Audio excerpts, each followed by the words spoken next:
Chapter की शुरुआत में हम लोग देखते हैं कि कोई कहता है कि बिग ब्रदर। हम देखते हैं कि वहाँ से पीछे से एक कौन आया होता है। वो कहता है क्या तुम अभी भी हेजिटेट कर रहे हो।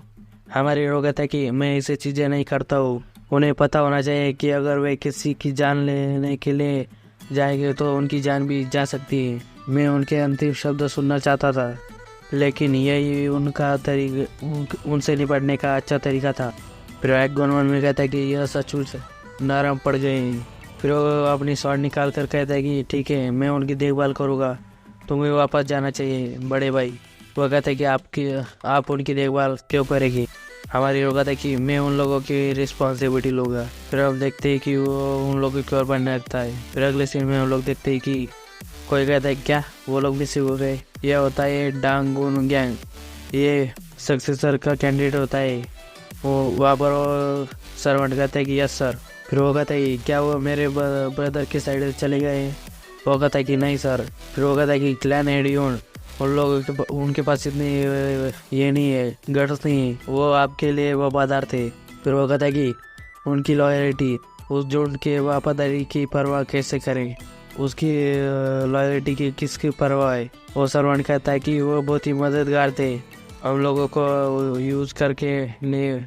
यूज के लिए वो, अगर हमें लोगों को यूज करना है तो हमें पैसों की जरूरत है। फिर वो कहता है कि यहाँ पर बहुत ही सस्पिशियस चीज़ है। वो डिसेंट लोग थे, लेकिन वे काफ़ी मात्रा में दल लेकर आए थे। यदि आपका सबसे छोटा भाई किसी का भी सहयोग से उनके पास पहुँच गया तो हमारे लिए बहुत मुश्किल होगी। फिर वो कहता है कि क्या मुझे इस जैसे छोटी चीज़ों के बारे में चिंता करनी चाहिए, तुम्हें इसका ध्यान रख लो। फिर वो कहता है कि यस सर। फिर वो वहाँ जाने लगता है। वो सक्सेसर मन में कहता है कि मुझे इसमें से कुछ भी पसंद नहीं है, इसके कारण मेरे फादर है। यदि उसने मुझे अपने सक्सेसर के रूप में नामित किया होता तो मेरा भाई इस तरह रेंगता हुआ नहीं रहता। फिर वह पागल हो गए। फिर अगले समय में हम लोग देखते हैं कि इस उम्र में दशकों से मैंने जो आकाश देखा है वह भी नया लगता है।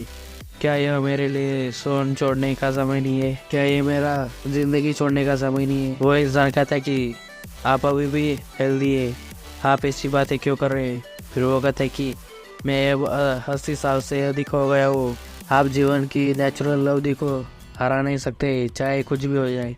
फिर वो शांत हो जाता है। फिर वो कहता है कि मेरे बच्चों के बारे में क्या वो अभी भी सेम है? वो कहता है कि कुछ भी स्पेशल नहीं हो रहा है, आपको चिंता करने की कोई ज़रूरत नहीं है। फिर वो कहता है कि वो गधे, उनके पास घमंड के करने के लायक कुछ भी नहीं है, सिवाय इस तथ्य के कि वे डांग फैमिली के है, वे बहुत ही लालची है। फिर वो कहता है कि आपके स्टैंडर्ड बहुत ही आए हैं, वो सभी ग्रेट मार्शल आर्टिस्ट है। वो कहता है कि अगर आप और भी एम्बिशियस होते तो बहुत ही अच्छा होता गुनो। फिर वो लीडर मन में कहता है कि इसका जैसे सॉफ्टी उस फैमिली में से कैसे निकला।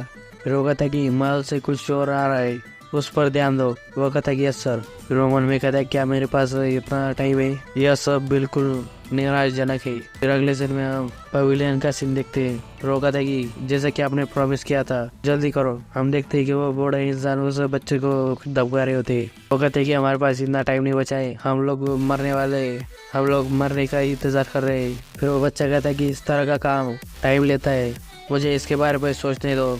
वो उनमें से एक कहता है कि मुझे लगा कि आपके पास पहले से ही कोई प्लान है, इसलिए आप बहुत ही कॉन्फिडेंट है। दूसरा कहता है कि यदि आप सक्षम नहीं है तो अपने फादर से मदद मांगे। फिर उनमें से एक कहता है कि इतना ही नहीं, वो इसके बारे में सोचने की आवश्यकता के बिना एक रास्ता लेकर आएंगे तो चले। कहता है कि मेरे पास पहले से एक प्लान है, लेकिन यह प्लान हमेशा काम नहीं करता, मुझे कुछ बातों पर विचार करने की जरूरत है, हमें वेरिएबल्स को रिमूव करना होगा। तुम लोग बस थोड़ा सा वेट करो, उन लोगों को तुम्हारे लिए यहाँ पर लेकर आऊँगा। तो उसका फादर आकर कहता है कि तुम किसे लेकर आने की बात कर रहे हो? वो कहता है कि फादर।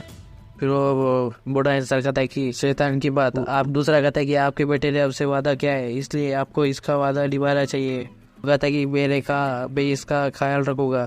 फिर वो कहता है कि हैंगबॉग ने किसका प्रॉमिस किया है तुम्हें? कहता है कि हमारे डिसाइड्स को लाना है, लेकिन वह हमें ज़्यादा समय ले रहा है। कहता है कि उसे बचाने के लिए उन्हें छोड़ दिया, इसलिए इसके लिए जिम्मेदारी। तो बच्चा कहता है कि ऐसा मत बोलो, वो लोग तो तुम्हारे डिसाइबल्स भी नहीं है, इससे पहले उनके आपके डिसाइबल बनाने के लिए संभावना भी कम है।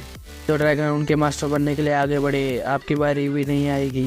फिर उनमें से कहते कि तुम रैट, वे कहते डेंजर अतीत होता है, डेंजर अतीत थे और भगवान भूल गए। यदि आप ना होते तो हम उन्हें अपना डिसाइपल बना लेते।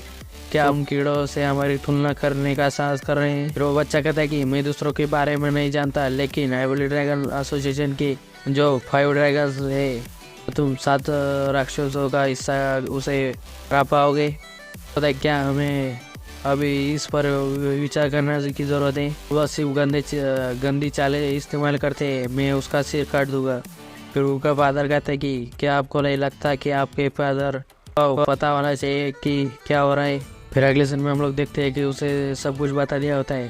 फिर वो कहते हैं कि तो क्या आपको सिर्फ उसके बच्चों की नहीं बल्कि फादर की भी ज़रूरत है? फिर वो उसका बच्चा कहता है कि आप भी उसे पसंद करेंगे। वह मुरीम का टाइप का पर्सन नहीं है। वास्तव में मुझे लगता है कि वह मुरीम लोगों से नफरत करता है। कहता है कि अभी उनसे निपटने का समय नहीं आया है, लेकिन मुझे लगता है कि मैं बस अपना हाथ हिला सकता हूँ।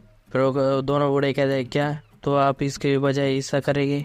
फिर उनमें से एक कहता है कि उसके बच्चे द्वारा किया गया वादा और उसके फादर द्वारा किया गया वादा हैंगबॉन्ग गलत नहीं है।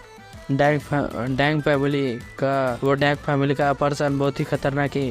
तुम लोग असली एक्ट मत करो। तो दोनों कहते क्या कहा आपने? फिर वो कहता है कि इसके अलावा वो एकमात्र ऐसा व्यक्ति नहीं है जो एवली ड्रैगन एसोसिएशन में एक और व्यक्ति है जो आपको भयभीत कर देगा, डरा देगा। फिर वो कहता है कि क्या वहाँ पर चर्च का पोप भी है? फिर भी हम जरा भी नहीं झुकेंगे। वहाँ पर अगर इलाइटर चर्च का पोप भी होगा तो भी फिर भी हम उसके आगे झुकेंगे नहीं। फिर वो कहता है कि क्या आप फिर से पिंजरे में बंद होकर 30 साल बिताना चाहेंगे? फिर वो लोग शांत हो जाते हैं। फिर वो कहता है कि यहाँ पर टाइम है उन सब चीज़ों के लिए। वो कहते हैं कि हर चीज़ों का एक समय होता है, ज़रा वेट करो, मैं तुम लोगों को उन लोगों के पास लेकर ज़रूर जाऊँगा। मैं उन लोगों को तुम्हारे पास लेकर ज़रूर आऊँगा। फिर अगले सीन में हम जंगल का सीन देखते हैं। वहाँ पर हमारे हीरो और एक गोलमेट कर रहे होते हैं। वहाँ पर वो बैंडिट का लीडर आया होता है। वो कहता है कि हिलचो, क्या तुम सचमुच यहाँ पर हो?